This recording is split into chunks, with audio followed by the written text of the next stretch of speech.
They say size isn't everything, except when it comes to two new smartphone cameras with more pixels per shot than we've ever seen before. First up, the Nokia Lumia 1020 that sports a massive 41 megapixel camera. The advantage of having so many pixels, says Nokia, is not so we can print cathedral-sized posters, but to let you zoom in 3 times without the loss of image quality, and 25 times once the shot's taken.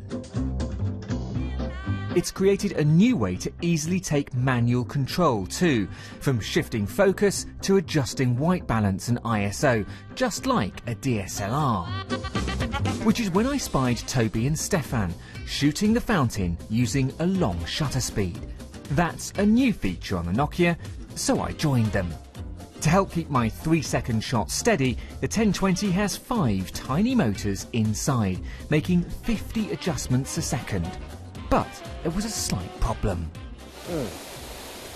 And I've just got a white frame. Clearly, the image that I'm trying to take is simply too bright for a long shutter speed, and I don't have control over the aperture. Digital SLRs, one up.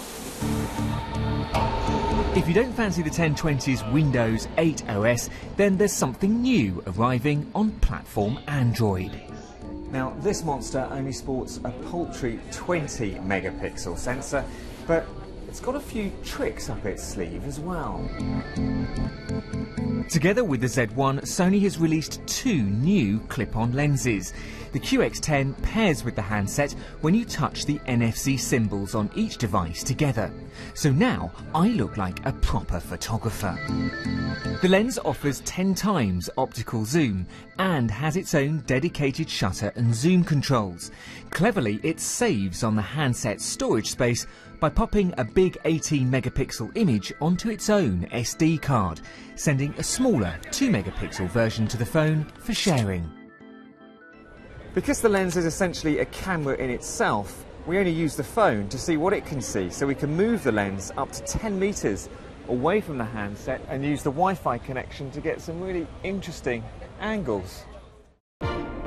Even on its own, the Z1 seems as good as a compact, with some natty features, when the software behaves itself. In time burst mode, from the moment you start the camera, the sensor begins saving images. Now, I started taking the shot here, but the camera's already working a second before, so if I prefer a shot there, I can take it, or maybe one towards the end.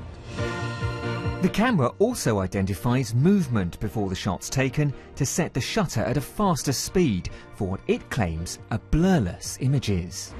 And that's the result. I don't think he's happy. At the end of the day, both cameras managed to do a pretty good job. The Z1 on the left lets in more light with its wide f2 aperture, while the Nokia on the right merges information from 7 pixels to create 1, resulting in a smaller but brighter, more colourful low-light image. It's not all about the number of pixels, say Sony and Nokia, but they're certainly helping to redefine what a smartphone camera can now do.